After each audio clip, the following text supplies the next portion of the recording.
Good afternoon and welcome to Mindset Monday with me, Jeff Williams here from Action Coach.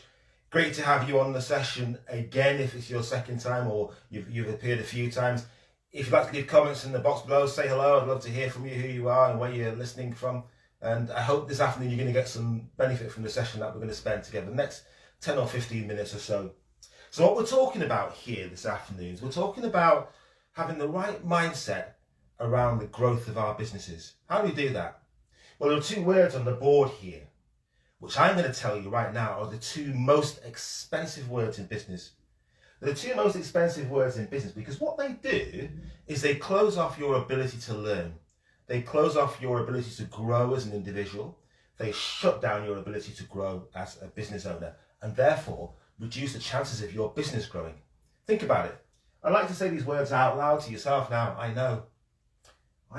What happens in your brain when you say I know? It's a bit like a teenager, isn't it? You try to teach them something new and they say, I know. What happens is it shuts your brain off. It shuts off your ability to learn. It shuts off the opportunity for you to learn new things that could take your business forward, make your business easier to run, or make you better at your job as a business owner.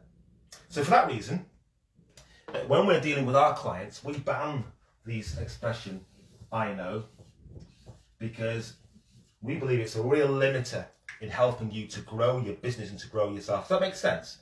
Instead, what we say is replace those words with these. Write these down if you've got a pen and paper. Replace the words I know with, isn't that interesting? Now, it could well be that the person you're talking to you is telling you something that you do already know. You know about this subject. You've heard it all before.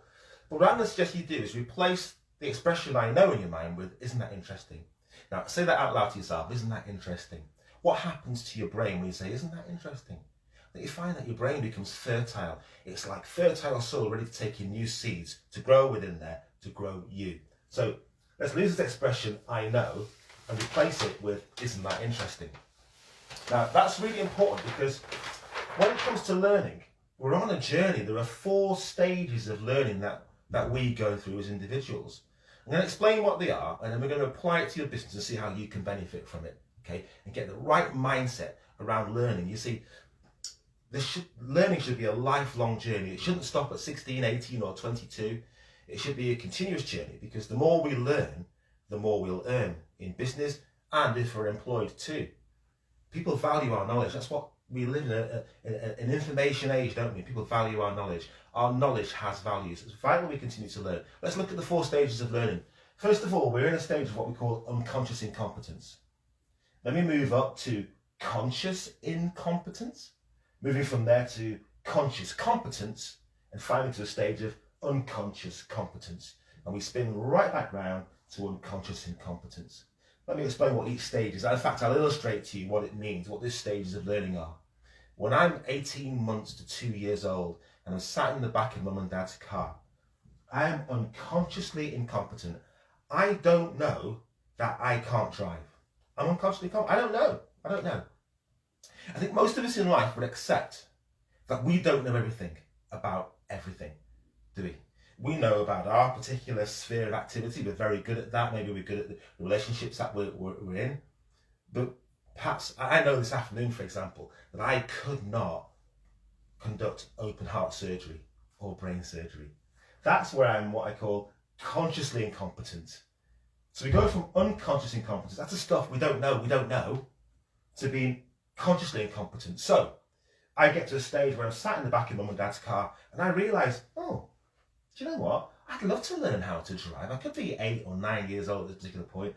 That looks quite easy actually. You just turn the steering wheel and move this stick here to the right a little bit. They're doing something with their feet down there. I'm now what we call consciously incompetent. I'm conscious that I'm incompetent, that I don't know this element. Then I move on to what's called conscious competence. This is where I'm 17 years old, I've applied for my provisional licence. Hey presto, I'm allowed to drive.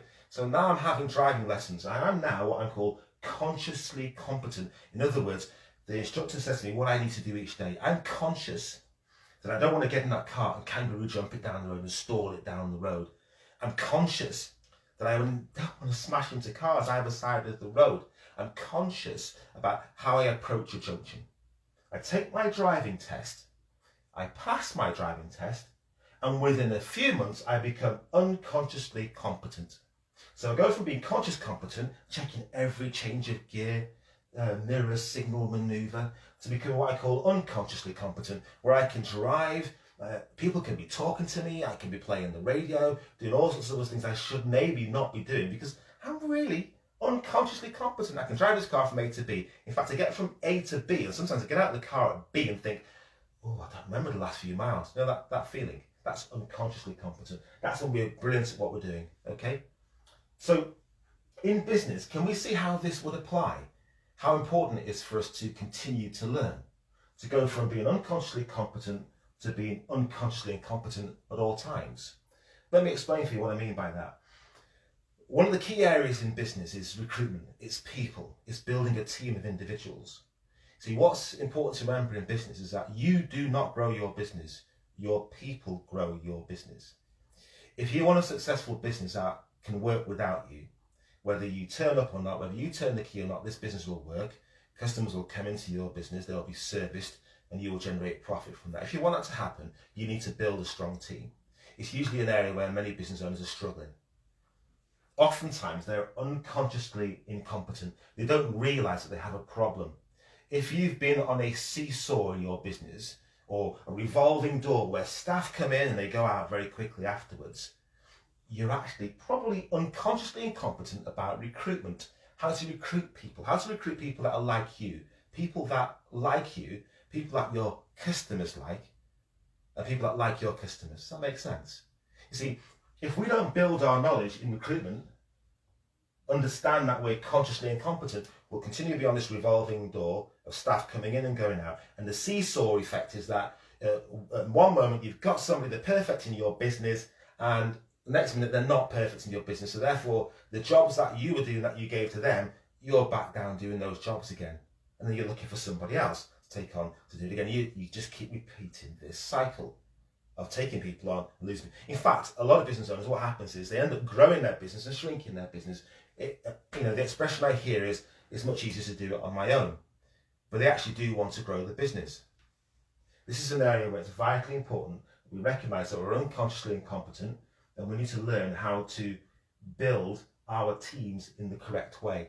You see, if you build your teams, if you build strong teams of individuals who know how to work together, can work together without conflict, who know what your standards and your values are, and will live according to your standards and values. That's another limiter, you see. If we don't know how to pass on to our team our knowledge so that they would do what we would do in every single circumstance, we're never going to grow our business. Does that make sense? So what we need to learn is how to recruit people, how to lead people, how to manage people effectively. Most business owners have never been trained in management, how to get the best out of people, how to understand what the strengths and weaknesses are of the individuals within our team and get them working together as a team, as a unit. If you'd like to know how to do that, I'd love to speak to you about that and show you how to build your team correctly so that you get the results you want and you get the peace, you get the results, and you get the life that you want out of your team. I want to help you to get to this level of being unconsciously competent when it comes to recruitment and management of your team. Let's look at another area in which you might need to build some knowledge. How about marketing? Are we unconsciously competent with our marketing, or are we unconsciously incompetent? Which one are you? Do you know how to grow your business? Or does most of your business come from word of mouth? Is it just repeat business coming from a few customers? Is it business that's coming from some customers that you started with?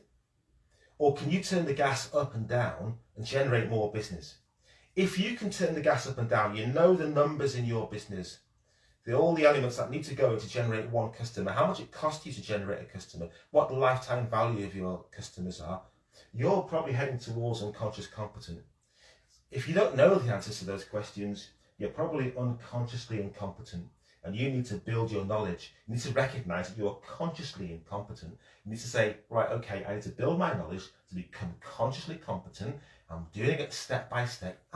Right, okay, if I test and measure, those are the two most profitable words in business. If I test and measure in my marketing, I can get to a stage where I can turn the gas up and down when I want to in terms of generating new customers in my business, profitable customers in my business.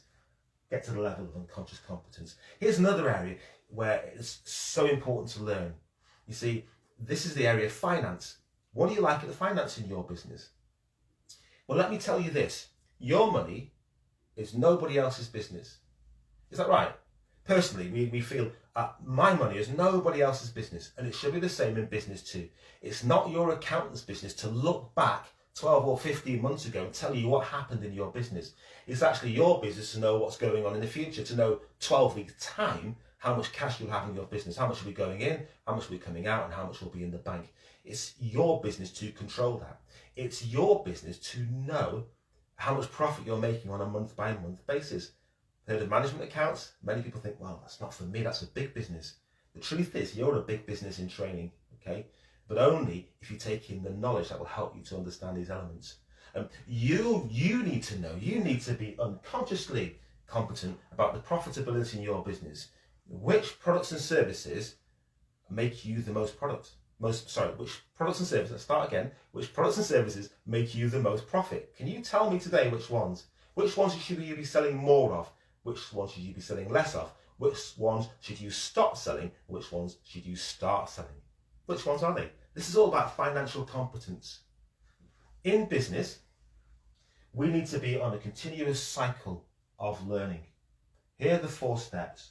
We need to get rid of the expression, I know, because the truth is we don't know everything there is to know, do we? What we need to do is recognize where we are unconsciously incompetent, become consciously incompetent, understand that we need to build our knowledge in those areas, and build our knowledge bit by bit until we become unconsciously competent. In doing this, we build ourselves as a business owner, we build our knowledge, we build the skill set, and we build a team of people that will deliver a business profitably for us to our customers. So where are you? I'd love to know what your biggest learning is from our session today. I'd love to understand what your mindset is around learning and how that's going to benefit you in your business. Thanks for joining me on Mindset Monday. I've been Jeff Williams. You've been awesome. We'll see you at the next session.